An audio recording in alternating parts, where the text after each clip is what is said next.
How to download Blockchain Wallet on mobile. Hey everyone, this is Susan from Create, Login and Delete, and now let's get started. So if you're using an Apple device, just launch App Store on your phone, and if you're using Android, then just launch Google Play Store on your phone. Now in my case, I'm opening App Store.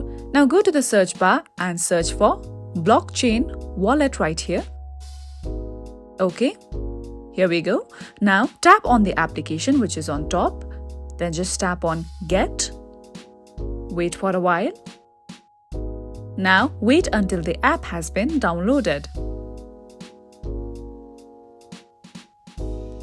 Now after the app has downloaded, just tap on Open and launch the application here.